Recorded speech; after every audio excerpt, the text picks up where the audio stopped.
Today we are diving deep into Chapter 5 from the book The Wars of Light and Darkness. This chapter is called The Abomination of Desolation, and believe me, it's an intense story. It's all about how a nation's faith was pushed right to the very edge thanks to foreign invaders, betrayal from within, and a prophecy that saw it all coming. Our story really kicks off with this incredible prophecy from the book of Daniel. Picture this: a powerful goat storms in from the west, moving so ridiculously fast that its feet don't even seem to touch the ground. And that conspicuous horn between its eyes? Well, that represents a single, powerful king whose arrival was about to change everything. And that king was none other than Alexander the Great. In just about a decade, his campaign was a literal whirlwind that completely shattered the Persian Empire. It perfectly fulfilled that prophecy of a conquest so swift it was like he did not touch the ground. And just like that, a new Greek-dominated world was established with the nation of Judea smack dab in the middle of it. But here's the thing about empires built by one man. Alexander's was completely dependent on him. He died incredibly young, only 32, with no clear heir. And just like Daniel's prophecy predicted, that great horn was broken. His massive kingdom didn't go to his kids or anything. Nope. It just shattered, leaving behind a massive power vacuum. So, from the ashes of Alexander's empire, two major rival Greek kingdoms rose up. To the north, you had the Seleucids, based in Syria, and to the south, the Ptolemies, down in Egypt. And what was stuck right in between them, serving as the critical land bridge connecting the two continents? You guessed it, Judea. For the next 100 years, it was caught between a rock and a hard place, as these two powers were constantly at war. At the very heart of Judea, you had the ancient, legitimate ruling authority, the Zadokite priesthood, led by the High Priest, a man named Onias III. For centuries, his family had been the guardians of the temple and the law. But now, they weren't just facing these giant empires on their borders. They were facing a new, and honestly, a much more dangerous force from the inside. And that force was Hellenism. Now, this wasn't just about, appreciating some Greek art or philosophy. The source material describes it as this all-out project to create a single, one-world culture. And, even more critically, a one-world religion under the Greek gods. For the Jewish people, who are fiercely monotheistic, this created a devastating split right down the middle of their society. And this is where the story gets really ugly. That external threat from the Greek king, it found an ally on the inside. A very wealthy, very influential Jewish family, the Tobiads, they saw Hellenism as their ticket to more power. And in what can only be described as a profound act of betrayal, they went behind the high priest's back and told the Seleucid king about all the treasure hidden away in the temple. The king, who was desperate for cash, immediately sent his top minister, Heliodorus, to go get it. Now, according to the ancient accounts, this raid failed spectacularly. Apparently, heavenly warriors showed up and struck Heliodorus down, so the treasure was saved for now. But the damage was done.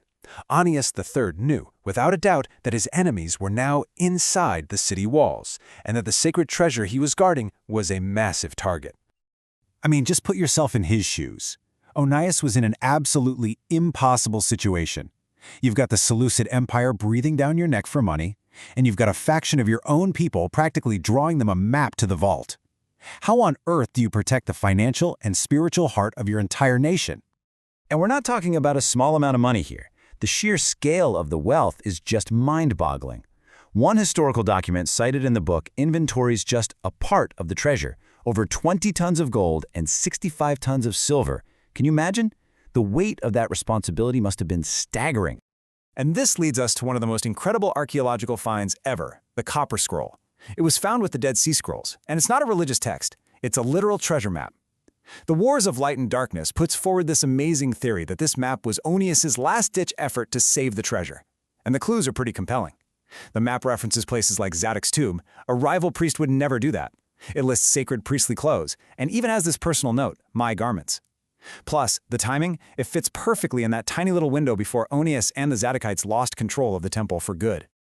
And, tragically, he did lose it. The sacred office just completely collapsed into corruption, and it happened fast. First, Onias's own brother, Jason, who was all in on Hellenism, he literally bribed the Greek king to buy the high priesthood out from under him. Then, just 3 years later, this guy Menelaus from that rival Tobiad clan, he wasn't even a priest. He offered an even bigger bribe and stole the office. And to make sure his power was secure, Menelaus had the one true high priest Onias III murdered in cold blood. The Wars of Light and Darkness connects this murder directly back to prophecy. It identifies Onias III as the anointed one that the book of Daniel said would be cut off.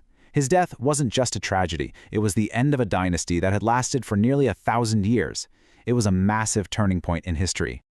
And just when you think it can't get any worse, the main villain of our story takes the throne, King Antiochus IV. This guy gave himself the title Epiphanes, which means God manifest. So he's on campaign in Egypt, about to win this huge victory, when a Roman ambassador walks up, draws a circle in the sand around him, and tells him to withdraw his army before he steps out of it. Utterly humiliated and furious, Antiochus turned all of that rage on the one place he could, Jerusalem. The persecution that followed was brutal and systematic. It was designed to erase a culture. First up, the Sabbath, a cornerstone of Jewish life, was outlawed. The penalty for observing it was death. Next, he went after the scriptures. Just owning a copy of the Torah became a crime punishable by death. His soldiers went house to house burning the sacred scrolls, trying to literally wipe the religion from memory. And for those who refused to give in, who secretly kept the Sabbath or followed the law, the price was torture and a gruesome public execution. This period is actually the first recorded instance of mass religious martyrdom in history. But the final, soul-crushing act was what the prophets had called the Abomination of Desolation. See, Antiochus didn't just want to trash the temple. He wanted to remake it in his own image. He ordered an idol of the Greek god Zeus to be built and placed right on top of the great altar of sacrifice. And according to the source's interpretation, the statue of Zeus had the face of Antiochus Epiphanes himself, a mortal man declaring that he was God, in God's own house. So, why does all this ancient history still matter? Well, the Wars of Light and Darkness concludes by showing how Antiochus Epiphanes essentially became the historical blueprint for a prophesied figure of ultimate evil. This passage from the New Testament seems to describe his actions perfectly, doesn't it? A man of sin who sits as God in the temple of God, showing himself that he is God. It is a chilling parallel, and it leaves you wondering, is history just repeating itself? If you found this deep dive interesting, please do us a favor and like this video and subscribe for more.